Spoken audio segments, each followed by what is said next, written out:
So there's a few things we want to check when getting set up for our serve, and these include some official serve rules. So the first one is that your contact point is below waist height. So you need to check that that ball isn't too high to begin with.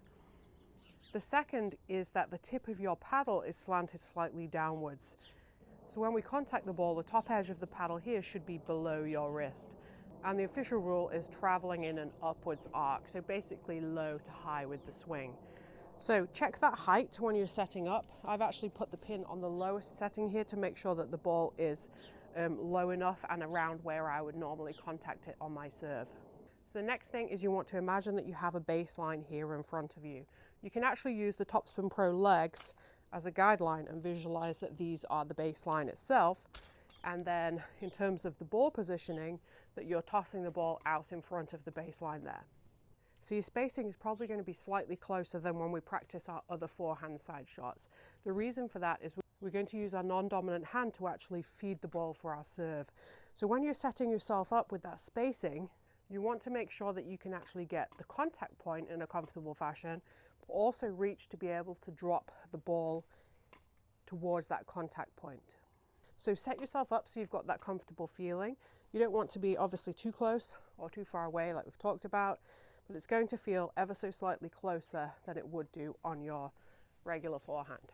So for progression number one, we're actually going to start at that contact point and head through to our follow through, just like we do with our regular topspin forehand. So as I said, progression one, contact point, follow through, contact point, follow through. So once you've got that warmed up, we're going to move on to progression number two. And that is exactly the same, starting at the contact point, but now we're going to add in that drop. So you're going to bring that non-dominant hand above. Imagine that you're dropping the ball. So drop, finish. Drop, finish. Drop, finish.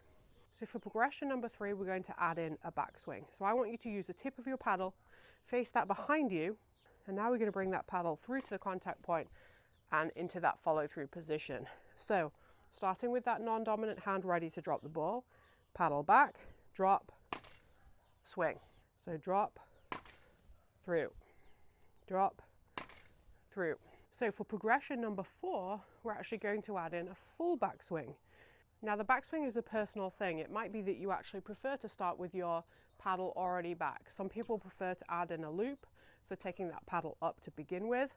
Some people prefer to just drop straight back. So you need to decide what feels comfortable for you. For myself, I actually use a loop on my backswing. So you're going to start in a more central position. Visualize that you've got that ball in your non-dominant hand. Take the paddle back, drop, and swing.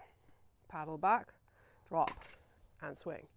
Paddle back, drop, and swing. The key here, once you've reached progression number four, is that that whole action feels super smooth all the way through. If you're actually having to break it down into steps and it's not feeling smooth and continuous, just add in some extra reps.